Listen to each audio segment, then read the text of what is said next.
আজি আজি সমাজৰ মানুহে মোক তিৰস্কাৰ কৰিছে,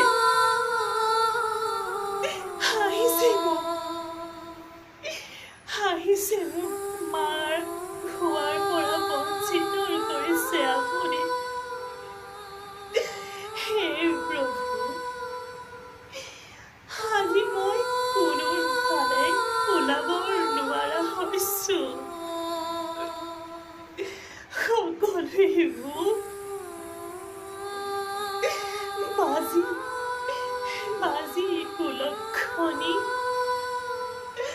বুলি সকলোৱে মোক হাঁহিব লৈছে প্ৰভু,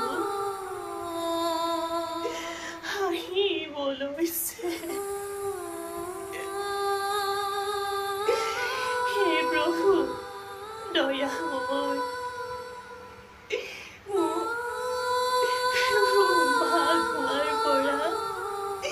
বঞ্চিত নকৰিব প্ৰভু। সেই দুখন হাতেৰে এটি সন্তান লালন পালন কৰিবলৈ দিয়ক প্ৰভু।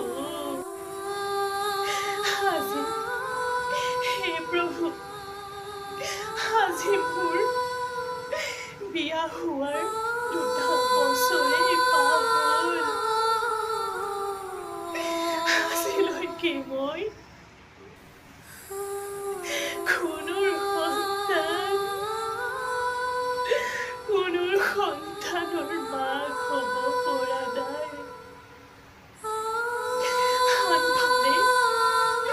আনফালে শাহু মাৰ প্ৰেছাৰ,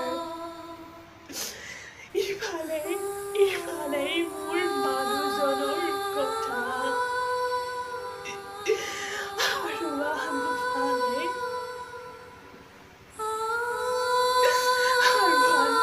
মানুহবোৰে মোক ওলাবৰ নোৱাৰা কৰিছে।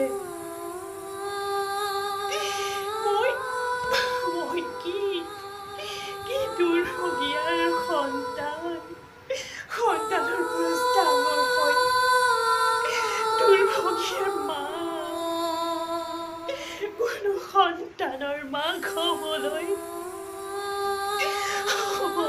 পৰা নাই। আজি মোৰ সমনীয়াই মানিছোঁ, মই দুখীয়াৰ ঘৰৰ সন্তান, দুখীয়াৰ ঘৰৰ জীয়ৰী, মই মানিছোঁ।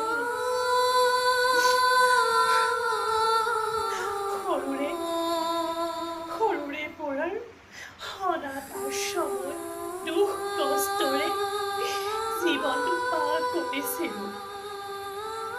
ভাবিছিলোঁ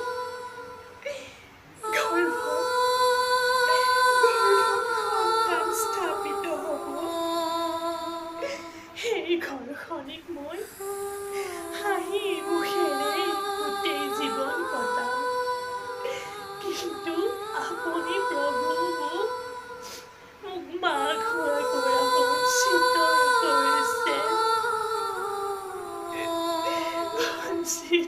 কৰিছে প্ৰভু। মোৰ কি মন নাই সেই দুখন হাতেৰে লালন পালন কৰি সন্তানক ডাঙৰ দীঘল কৰি স্কুল পঢ়াম, মোক মা বুলি মাতিব, প্ৰভু। সেই মোৰ বহুত